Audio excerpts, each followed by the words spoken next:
Well, hello everybody and welcome. I am in Iceland. We got here yesterday and we were so tired, and but today I'm feeling much better and it's time to get out and go exploring. So come on, let's go see what we can see.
Welcome aboard the Mortimer and join us for our 10-day journey around Iceland.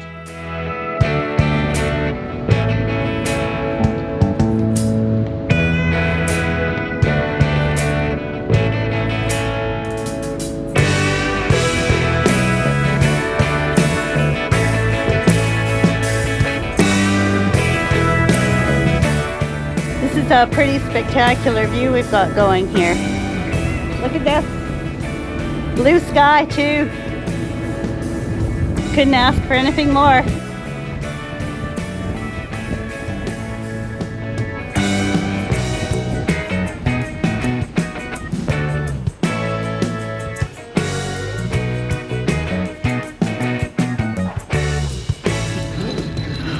Well, this is as close as I could find to a tent.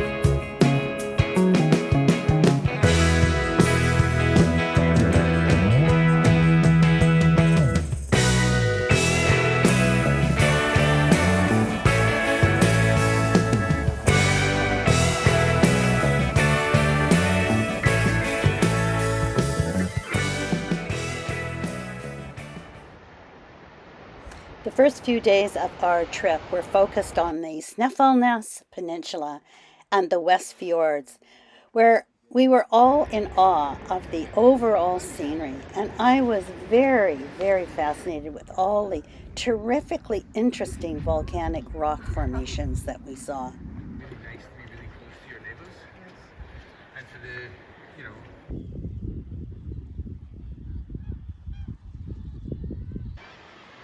It was here in this beautiful area that we had our first introduction to the hugely abundant bird life present.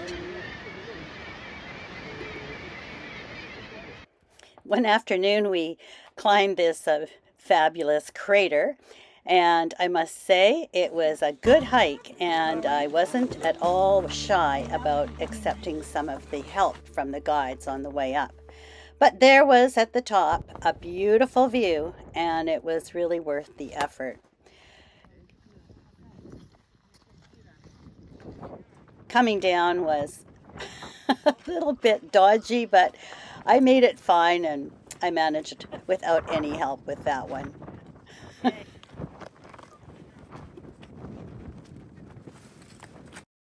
The scenery so far on this journey has just been ever changing and ever beautiful.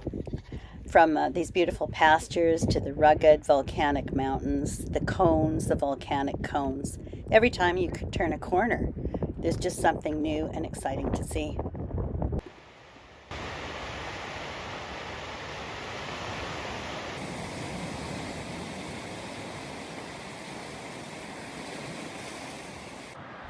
We spent a few hours here at these absolutely stunning cliffs.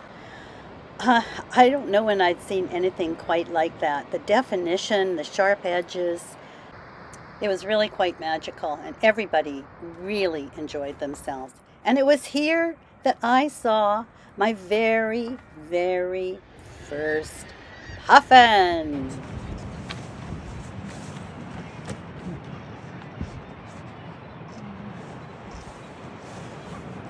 These cliffs are actually Europe's largest bird cliffs. They're home to millions of seabirds. It was quite a remarkable place for sure.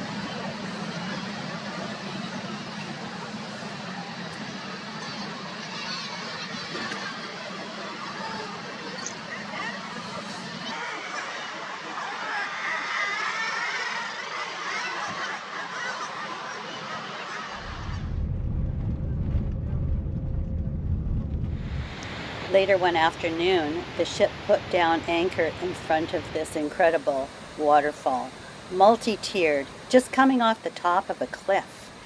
It was quite remarkable. And that was the evening that we had our first kayak experience. And it was a dream of a kayak paddle. I tell you, it was shockingly gorgeous. None of us wanted to go in, and we actually stayed out paddling until 11 o'clock that night. We were at anchor in a new spot in the morning, and so we were able to get out and do another paddle. It's just such a fabulous way to see the shoreline, and I did a whole video on kayaking in Iceland, so please check that out. I'll leave a link in the description box.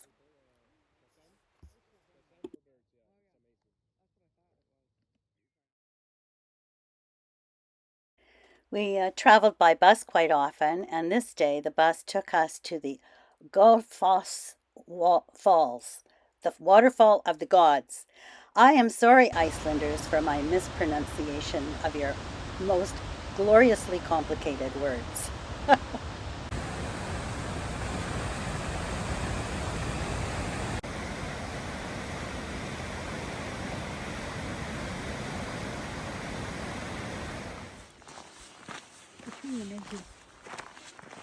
Well, Darren and I have just arrived at what's called pseudo craters.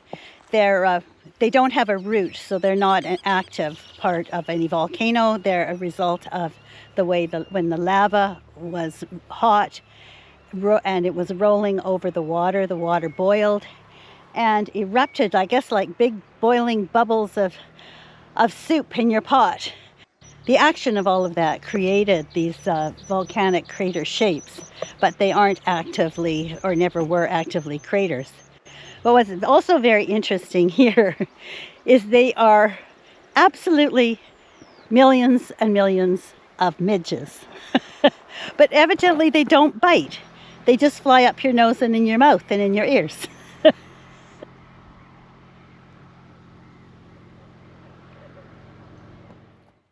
Throughout the trip, we had many opportunities to stop and explore the interesting sights that Iceland does offer for all of us. So I thought I'd just share some of those with you as we progress throughout this very busy and full day.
Well, this has been a really special place.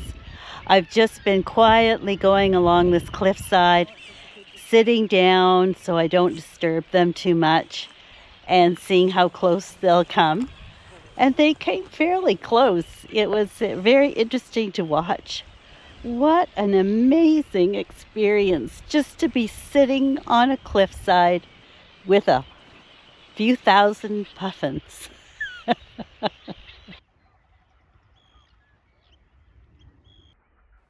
I think my favorite stop on this trip was actually here at Grímsey Island. Of course, there were hundreds of thousands of puffins, which were the first attraction, but there was something really so peaceful and quiet about this little island. It's sort of perched on the Arctic Circle with fewer than 100 residents. It's only accessible by boat or by a 3-hour ferry ride, which I think only goes a couple of times a week.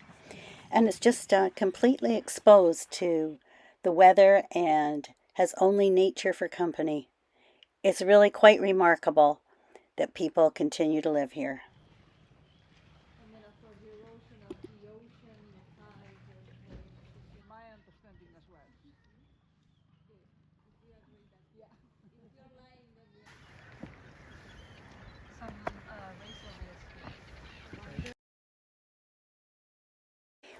We rounded the northeast corner of Iceland and started heading south, and we were able to get in one more kayak journey. And that was quite the little trip. It was very cold that morning and it was windy, but it was exciting and it was also absolutely beautiful.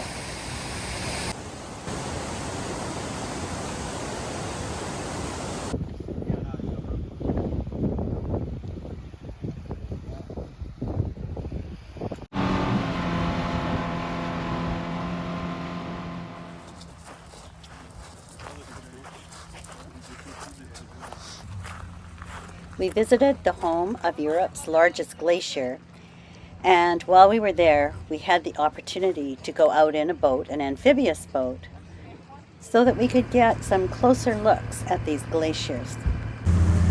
We spent a few hours just taking photos and marveling at the huge icebergs which had been calved off the glacier tongues. It was a fascinating place and something I've never seen before. So I just took it all in, one iceberg at a time.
As we headed our way towards the Westman Islands, we picked up a pilot boat to guide the ship through a very narrow entrance to the Hemine Harbor, made all the smaller by a volcanic eruption which took place in 1973.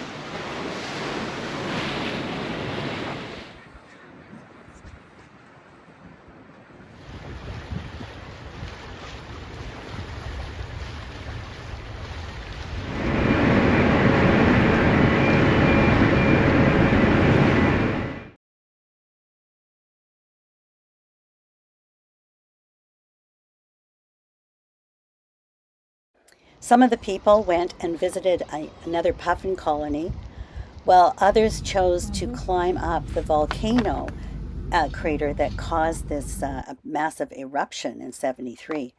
It's really quite a remarkable story, as no lives were lost, as many people had fishing boats and were able to self-evacuate the population of the town so that nobody died as a result.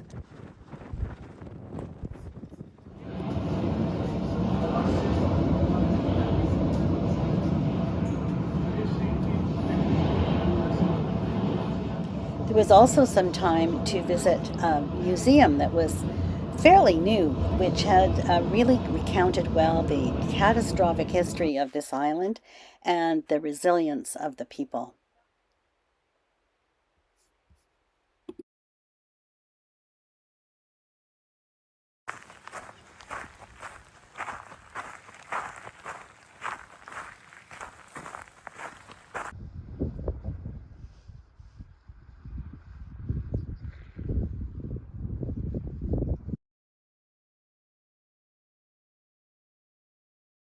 After we pulled away from this harbor, we were to pass one of the world's newest islands called Surtsey Island, which came into being in 1963. It is classified as a UNESCO World Heritage Site and is being studied because it's like watching new life spring forward in all directions.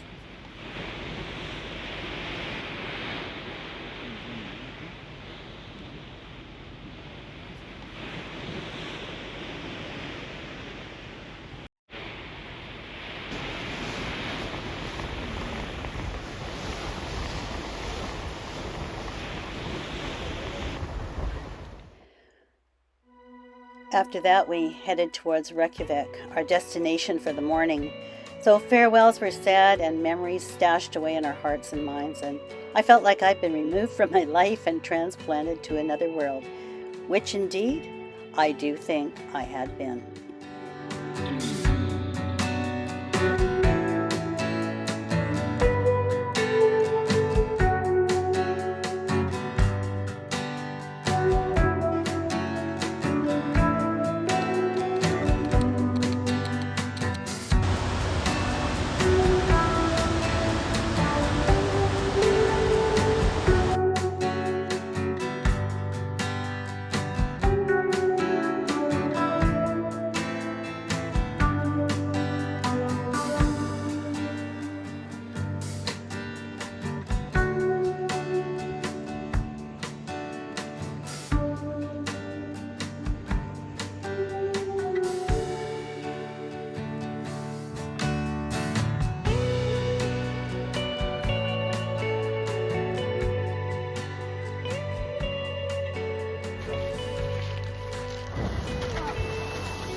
Good one. Well, this is my view of Reykjavik, Iceland, from my hotel window. Yeah, and what a trip this has been. It's just been absolutely top drawer, and certainly a real treat for me on many levels. First of all, to be invited to come along and collaborate with Aurora was just an unexpected joy and a real honor, and I can't say enough about the company. It would be really hard to say what was my favorite thing, so I kind of broke a couple of things down. The one thing I wanted to see coming to Iceland was a puffin. Well, I can't say as I got puffined out, but I've seen thousands of puffins. Who would have thought I could ever see that many? I was just thinking if I saw one float, swimming on the water, I would have been happy. And I literally saw,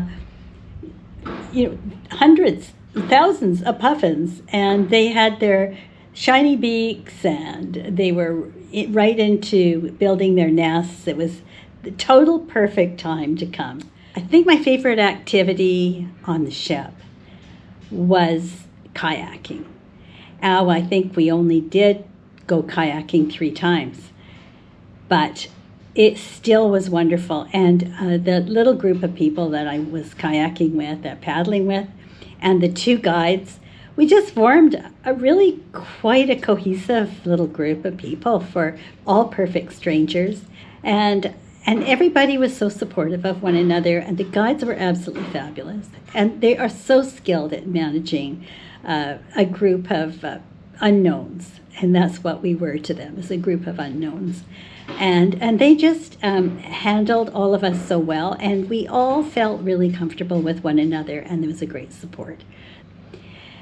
As far as other events went, and things that stood out to me, I've never done a collaboration with anybody before, as I said to you before I left.